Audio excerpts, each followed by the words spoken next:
Hi, Carol. Yes, that's right. I'm here with the Executive Vice President of Intel, Mr. Sean Maloney. Thank you so much for joining us. Let's start off really quick here. Brand new line of products. The first question being, does it help your costs and profitability with these new advanced manufacturing capabilities used on these products?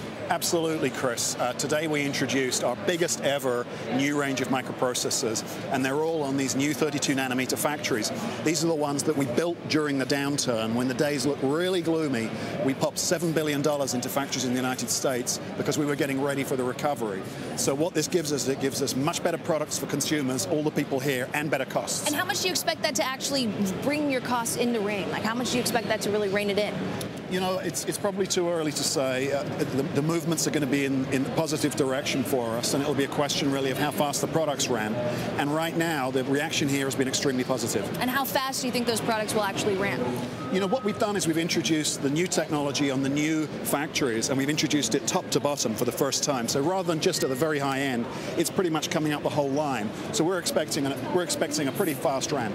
Okay, so another question here, of course, because when we look at the kind of the chip scene in general, we look at this new range of products and we think, well, how is that going to improve your competitive position with, for example, AMD? Yeah. So how is it? Do you think it will improve your competitive position?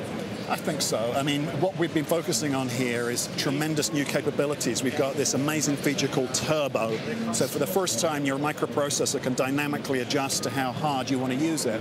All the way through the product line, we've got improvements. And so it's going to help us be more competitive. Okay, one of the big topics this year, as you know, has been the whole mobile market. Intel has often said it wants to get into the space, but we haven't seen much progress there. Will we see more progress in this mobile space and without the Qualcomms and the Marvels of the world that are starting to gain into this space quicker than Intel?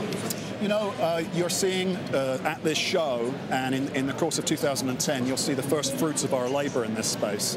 And what we're doing is we're using our new factories and the new technology there to penetrate these markets. We've got some unique advantages. We've always said that this is going to be a 3-4 year program for us. Does it worry you that the smaller guys are getting in a little bit quicker? You know, in some ways we're more moving into their space than the other way around. This is a market expansion for Intel. We feel pretty good about our position in our core markets, and what we're really doing now is we're moving into new markets. So for us, it's an upside. We got to ask quickly here, last thing, when you look at the chip market, when you look at the PC market, how do you think it's going to be this year, even when people like your CEO have said that business spending is going to fall? You know, you just don't know, right? Any of us who make forecasts after what's happened in the last 18 months are going to have to think clearly. What I can say is that the mood here at the show, and this is a bellwether show, the mood here is certainly one of optimism. And so with our new factories and facilities, we're preparing for a good year. Sean Maloney, the Executive Vice President of Intel, back to you guys.